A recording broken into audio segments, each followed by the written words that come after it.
அஸ்ஸலாமு அலைக்கும். Hi friends, welcome to Safina Safi vlog. மட்டனில் கறி வடகம் எப்படி செய்கிறங்கிறது தான் பார்க்க போகிறோம். வீடியோக்குள்ளே போகிறதுக்கு முன்னாடி நம்ம சேனலை இப்போ தான் ஃபஸ்ட் டைம் பார்க்குறீங்கன்னா மறக்காமல் சப்ஸ்கிரைப் பண்ணிக்கோங்க. பக்கத்தில் இருக்கிற பெல் ஐக்கானே கிளிக் பண்ணிக்கோங்க. அப்போ தான் நான் போடுற வீடியோ உடனே பார்க்க முடியும். உங்கள் ஃபேமிலி அண்டு ஃப்ரெண்ட்ஸுக்கும் ஷேர் பண்ணுங்கள். கறி வடகம் யாருக்கெல்லாம் பிடிக்கும்னு சொல்லிட்டு கமெண்ட் பண்ணுங்கள். வாங்க வீடியோக்குள்ளே போகலாம். மட்டன் 1 கிலோ எடுத்திருக்கேன். சுத்தமாக கழுவிட்டு எடுத்து வச்சுருக்கேன். இந்த மாதிரி சின்ன சின்ன பீஸாக போட்டுங்க. கறியில் சொட்டு கூட தண்ணி இருக்கக்கூடாது. சுத்தமாக தண்ணியை வடிச்சிட்டு எடுத்து வச்சுக்கணும். இஞ்சி பூண்டு பேஸ்ட்டு 3 ஸ்பூன் போட்டுக்கலாம். அடுத்து மஞ்சத்தூள் 1 ஸ்பூன், மிளகாய்த்தூள் 3 ஸ்பூன், மசாலாத்தூள் 2 ஸ்பூன், உப்பு 1 ஸ்பூன் போட்டு நல்லா மிக்ஸ் பண்ணி விடணும். கறியில் மசாலா நல்லா படுற மாதிரி நல்லா மிக்ஸ் பண்ணிடணும். இந்த அளவுக்கு நல்லா மிக்ஸ் பண்ணணும். சொட்டு கூட தண்ணி ஊற்றக்கூடாது. தண்ணியே ஊற்றாமல் தான் நம்ம மசாலாவை கறியோடு நல்லா மிக்ஸ் பண்ணணும். இப்போ பாருங்கள், சூப்பராக மிக்ஸ் பண்ணியாச்சு. ஒரு பிளேட் எடுத்து நம்ம மூடி வச்சிடலாம். ஒரு அரை மணி நேரம் இருக்கட்டும். இந்த மாதிரி சணல் எடுத்துக்கோங்க. ஒரு கோணி ஊசி எடுத்துக்கோங்க. எடுத்துட்டு இந்த கோணி ஊசியில் அப்படியே சணலை விட்டு இந்த மாதிரி சணலை எடுத்து வச்சுக்கோங்க. அடுத்து நம்ம மட்டன் எடுத்து கோணி ஊசியில் ஒன்று ஒன்றா எடுத்து வச்சுக்கலாம். ஒன்று ஒன்றா இதே மாதிரி கோர்த்து வச்சுக்கலாம். நான் எப்படி செய்கிறனோ அதே மாதிரி செய்யுங்க. இப்போ எல்லா கறியும் சணலில் கோர்த்து வச்சுட்டேன். இது அப்படியே நம்ம கொல்லையில் வெயிலில் காய வச்சிடலாம். துணி காய வைக்கிற கொடியில் இந்த மாதிரி கட்டி வச்சுங்க. 2 சைடும் கட்டிட்டு ஒவ்வொரு கறியும் இடைவெளி விட்டு விட்டு நம்ம காய வைக்கணும். இந்த மாதிரி 3 கொடியில் காய வச்சுருங்க. வெயில் நல்லா படுற மாதிரி காய வைங்க.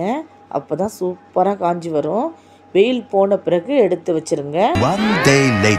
மறுநாள் நம்ம காய வச்சுக்கலாம். 2வது நாள் இதே மாதிரி கொடியில் போட்டு காய வைங்க. இப்போ ஓரளவு நல்லா காஞ்சி வந்திருக்கு பாருங்கள். இப்போ வெயில் போன பிறகு எடுத்து எல்லா கறியும் எடுத்து இந்த மாதிரி குழவி எடுத்து நல்லா தட்டி விட்டுங்க. சீக்கிரம் காஞ்சிரும் இந்த மாதிரி நம்ம செய்யும்போது. 3வது நாள் இதே மாதிரி நல்லா எல்லா கறியும் தட்டி விட்டு காய வச்சோம்னா சூப்பராக காஞ்சிரும்.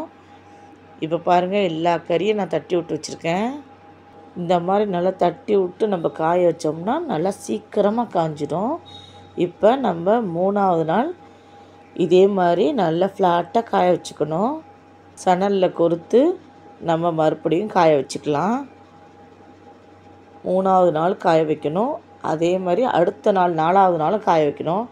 4வது நாள் காஞ்ச பிறகு அதே மாதிரி குழவி எடுத்து நல்லா ஒவ்வொரு கறியாக தட்டி விட்டுக்கணும்.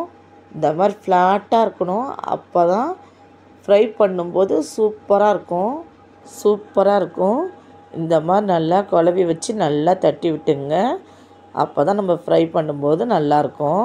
நம்மளுக்கு எத்தனை தேவைப்படுதோ அத்தனை கறி நம்ம தட்டி வச்சு நம்ம ஃப்ரை பண்ணிக்கலாம். நான் ஒரு 10 பீஸ் எடுத்து தட்டி விட்டு வச்சுருக்கேன். ஒரு பேன் எடுத்து அடுப்பை ஆன் பண்ணிவிட்டு எண்ணெய் ஒரு 1/2 லிட்டர் ஊற்றிக்கலாம். எண்ணெய் நல்லா சூடு வரணும். எண்ணெய் நல்லா சூடு வந்த பிறகு தான் நம்ம ஒன்று ஒன்றா மட்டனை போட்டு நம்ம ஃப்ரை பண்ணணும். இப்போ நான் போட்ட உடனே எப்படி நல்லா ஃப்ரை ஆகுது பாருங்கள். இந்த அளவுக்கு நல்லா எண்ணெய் சூடு வந்துக்கணும். அப்படியே திருப்பி போடுங்க. திருப்பி போட்டு நல்லா ஃப்ரை பண்ணுங்கள். ரொம்ப ஃப்ரை பண்ணக்கூடாது, மொறுமொறுன்னு போகக்கூடாது. நார்மலாக தான் நம்ம ஃப்ரை பண்ணணும். இப்போ பாருங்கள், ஒரு 5 நிமிஷம் எண்ணெயில் போட்டு எடுத்தால் போதும். இப்போ ஃப்ரை ஆகிடுச்சு. எடுத்துடலாம். நல்லா எண்ணெயை வடிச்சிட்டு ஒரு பிளேட்டில் எடுத்து வச்சுக்கலாம். அவ்வளோதான், கறி வடகம் சூப்பராக ரெடி ஆகிடுச்சு. லெமன் சோத்துக்கு பருப்பு சாதத்துக்கு வச்சு சாப்பிட்டோம்னா அவ்வளோ டேஸ்ட்டாக இருக்கும் இந்த கறி வடகம். கண்டிப்பாக இதே மெத்தடில் ட்ரை பண்ணி பாருங்கள். ட்ரை பண்ணி பார்த்துட்டு எப்படி இருக்குன்னு கமெண்ட் பண்ணுங்கள். இந்த வீடியோ பிடிச்சிருந்தா சஃபினா சஃபிலாவுக்கு லைக் பண்ணுங்கள், ஷேர் பண்ணுங்கள், சப்ஸ்கிரைப் பண்ணுங்கள். உங்கள் ஃபேமிலி அண்ட் ஃப்ரெண்ட்ஸுக்கும் ஷேர் பண்ணுங்கள். தேங்க்ஸ் ஃபார் வாட்சிங்.